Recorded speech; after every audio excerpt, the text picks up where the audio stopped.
Hello guys, it's me Zane and welcome to the internet, a beautiful place where people don't get the sarcasm and the irony. Also the place where if you follow a tutorial exactly just to show you how it would work or it would fail in the long term, people are calling you out for it. That's a thing apparently. And also welcome to a place where you can claim literally anything. It can be as stupid as claiming that you can make 100 orchids from one without Keiki paste. I made that experiment. I wanted to have 100 orchids from one without using Keiki paste. Now we're here.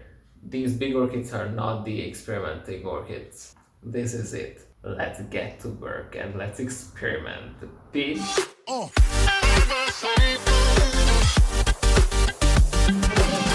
Okay, so right off the bat, there is this famous video, making 100 orchids from one without using Keiki paste. I followed that tutorial and people were not getting the idea that I can follow a tutorial exactly as it is instead of correcting all the mistakes. You know, right now I will forget everything that I know about orchids and I'm gonna rely only on that video. Let me break it down for you. It's going to be really easy. I knew that there are problems with this tutorial, but I wanted to follow it exactly as it is. I might sound rude or ironic or sarcastic in this video. Well, let me assure you, I am all of those things.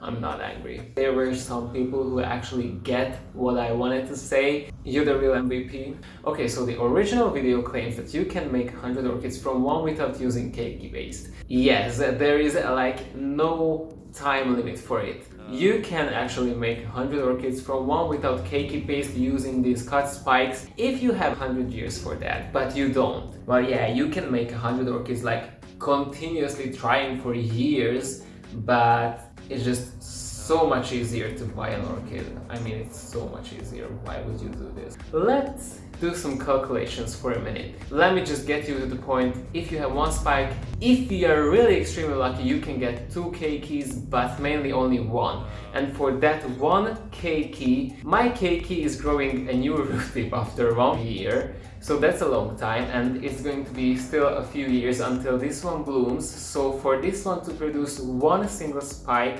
that will take a lot of time. So in every year you can get one spike from one orchid. So that means that if you use only one orchid, it will take 100 years to make 100 Keikis, but it will take less since the Keikis can bloom after a time.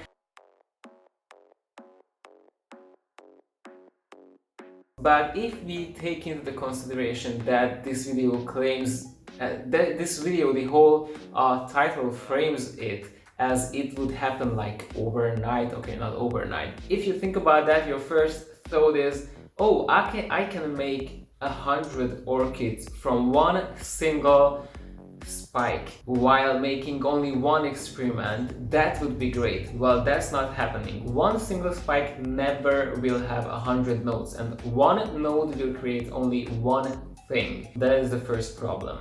Then the second problem is there is like no guarantee that one node will create always a Keiki. It can create a spike. It can create a secondary branch, a spike, or it can create a Keiki, or it can just be there and be there dormantly for a lot of years and then dying off. So there is no guarantee. There are some questionable sentences about encouraging Keiki growth, like the woman was describing that it's like a natural process, since when orchids are blooming and the spent spikes are falling off to the ground, and on the ground they fall onto moss, and on that moss they get this humidity, so they can actually create these Keikis well. In nature, the new orchid stem with nodes would often land on bark, moss, and at that point, with a perfect climate, it would begin to reproduce. First of all, in nature, the spikes are really securely attached to the plant.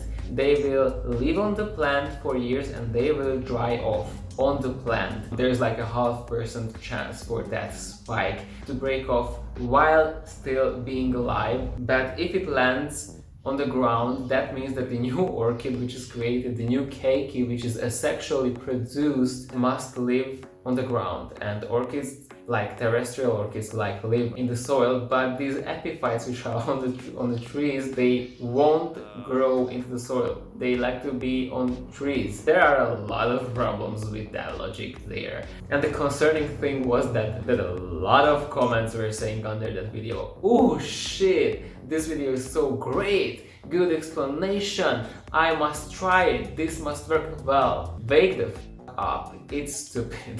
Now there are some like methods that you can try to encourage keiki growth. For example, if there's a spike on your orchid like this one, and after the blooms fade and like fall off, you can cut the spike above a node, above an existing node on the spike if it's still alive, and it, well, most probably it will create another branch, but in some cases it can create a new keiki. Also, if you damage the crown of the orchid, it will create a basal keiki, which is not created on a spike, but you damage the orchid, so that's not a great option.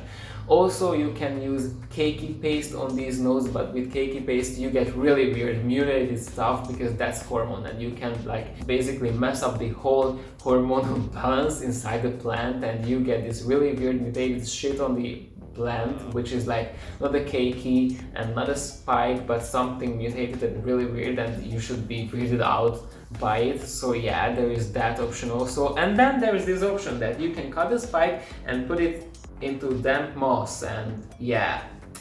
And there were so many comments saying stupid shit like, you should do this, you should do that, like for example, you should have removed the protective cover from the nodes. Well, no, that's the point of the that's the fucking point of the video. Have you watched the video? Like, I guess not, because that's how YouTube works, but still, don't write stupid shit in the comments if you don't know what are you talking about, please. I know that there is a greater chance for the thing to grow there if you remove the protective cover from the node, but the woman specifically said that it's not important to remove that.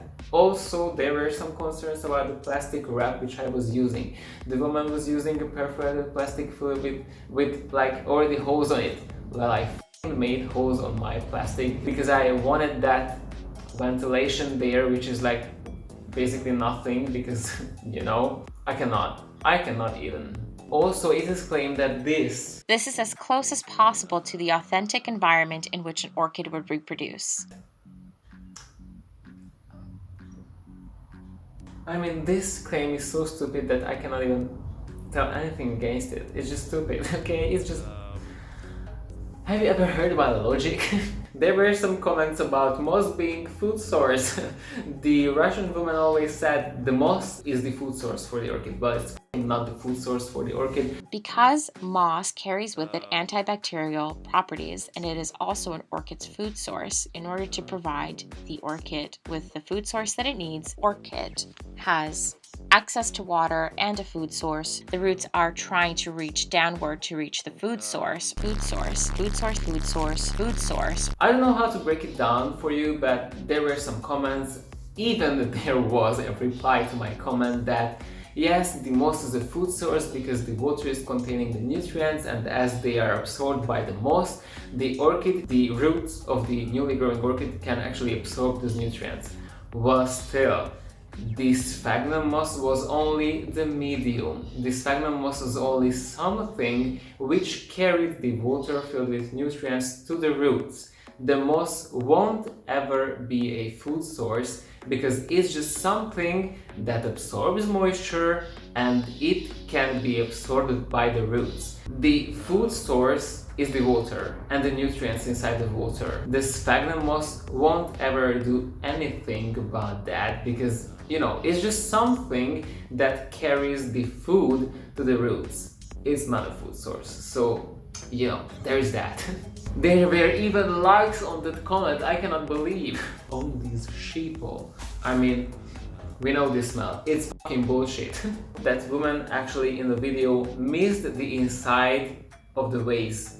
where there should be already humidity. So I'm going to lightly mist the inside of the container just to create additional humidity. Misting is really just stupid because it won't increase the humidity, because there was moss which was absorbing the moisture, and the humidity will be increased since there is evaporation happening inside that waste, since it's covered. And since it is covered, that humidity basically cannot go anywhere. So why misting? There is already humidity. You won't increase the humidity because there is already enough water to create a lot of humidity there. The misting won't do anything about that humidity, anything. But it's on the internet, it must be true. Also, one of my comments said that this is a stolen video. I mean, I stole the video from the woman, or the woman stole that from someone who I don't know, because I cannot get it.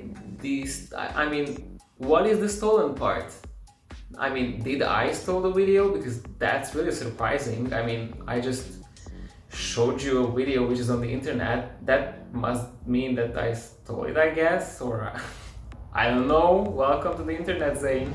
Also, there's the question, who would make 100 peasant orchids? I mean, that's a great question there. Well, yeah, you can make 100 orchids continuously trying for years, but it's just so much easier to buy an orchid. I mean, it's so much easier. Why would you do this? Also, I got one comment from, I guess, a Hungarian fella called Fruzsina Fülöp, who said that I'm stupid a little bit. I'm just so curious why. I mean, yeah, internet, that's what I signed up for, but calling me stupid for making an experiment exactly as it is, and joking ironically and sarcastically, I must be stupid. I will cry so much tonight. Okay, so a lot of stuff happened, a lot of comments were added, a lot of really funny comments were added. Also, I will pray for all of these hoes without a sense of humor. I don't want to get demonetized here. Now, let's look at the experiment. So by now, I should have 400 orchids. After 37 days, one of the spike already rotted out, so I guess that's only 300 orchids. Then another spike actually rotted out, which leaves me with 200 orchids. So brace yourself for the big reveal of 200 orchids. I have still 2 spikes here. One of the spikes has a Keiki. The Keiki is a little bit bigger, and you cannot see it because it's not in focus. Please focus there. Okay, you have to believe me, this is the Keiki. It's a little bit bigger, and there is one single root tip starting to grow. And guess what? This is a spike which dried up. So this spike started to grow, and there were already buds on it, and then it decided, well, I will fucking dry up. So right now I'm left with this portion of this stem, or this spike, which is still alive. So I will cut this and put it back so this tiny little root can get hydration for this little Keiki for the future. And I have another spike here, which is still green, and that's everything I can tell about that. It's just green, it's there, and it's not doing anything basically. This is the other spike. Still there, literally nothing is happening with it, literally nothing, it's just there. So I guess it's preparing my 100 orchids there somewhere on those 2 nodes. So each node will create probably 50 Keikis at this point. Okay, now the facts. This experiment works. But not 9 out of the 10. I mean, I started to count how many commenters actually tried it and failed, and then I stopped counting at 20 because, it's clearly not working 9 out of 10 times. That is a huge lie. But you can get Keikis with this method, because it's not really stupid if you make a few corrections to this experiment. I don't think it's really necessary to cover this whole thing because the humidity will be trapped there, but you will get more air circulation and less molds inside.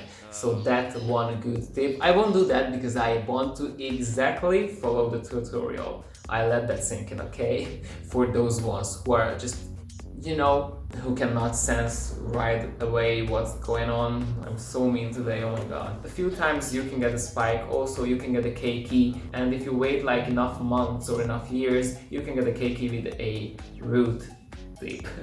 So right now, all I'm gonna do, I will cut the spike, but leave it there, and so the base of that tiny little root will be closer to the food source sphagnum moss, so it can pick up moisture and some food, and still continuing this beautiful experiment, which is still making content for my channel. This was the 1-year update for the 100 orchids experiment for today, and I hope you liked it. If you liked it, click on the like button. You can subscribe to this channel, you can click the bell button so you get notifications every time I post, and you can follow me on Instagram, and see you next time. Bye bitch!